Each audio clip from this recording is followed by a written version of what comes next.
Hello friends, welcome to my channel. तो यार अपनी कैट ड्राइंग में आप देख सकते हो इतना पार्ट हमारा जो है हो चुका था।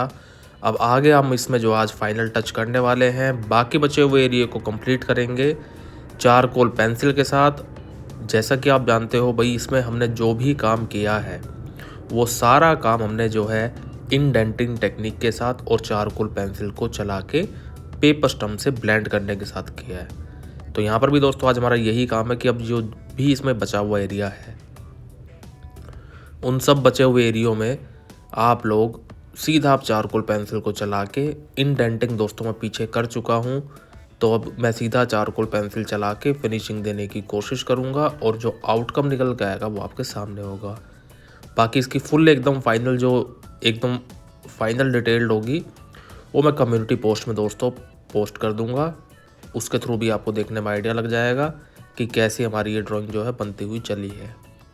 तो यहाँ पर अब धीरे धीरे हमने इस काम को इतना जो है कर लिया है कि भाई यहाँ पर फिनिशिंग हमारी अब जो है दिखनी शुरू हो जाएगी। पूरा कैट का लुक एक जब निकलता हुआ आएगा तो देखने में जो है फिर वो ठीक लगेगा। अब यहाँ पर पेंसिल शेडिंग पहले अपनी भाई जितनी हो सकती है उतनी अच्छे तरीके से कर लो, जितनी हमें दिखाई दे रही है कि ये एरिया डार्क है, इस एरिया की वजह से इम्पैक्ट ज़्यादा पड़ेगा।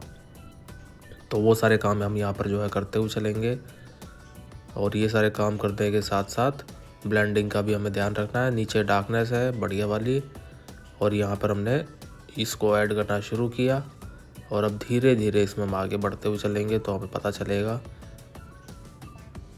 यस, अब इतना काम हो चुका है। ये देखो गालों का हिस्सा है, यहाँ पर भी आप जो है डार्क शेड लगाते हुए चलेंगे जो हमें दिखाई दे रही थी। एंड देन उसके बाद सारा काम दोस्तों ब्लेंडिंग का है। ब्लेंडिंग के बाद सारी चीज़ें बस नॉर्मली हो जानी है। मेन काम है कि आपने पेंसिल चलाई, उसको ब्लेंड किया, फिर उसके बाद चारकोल पेंसिल को फिर से थोड़ा सा शार्पनेस देने के लिए बस यूज़ करना पड़ेगा। तो यहाँ पर हम यही काम करेंगे और पूरे थ्रू आउट द वीडियो हम जो है यही काम देखेंगे कि कैसे भाई ये चीज़ ब्लेंड होगी, कैसे हम इसको आगे बढ़ाएंगे। तो वीडियो में बने रहिए और देखते रहिए।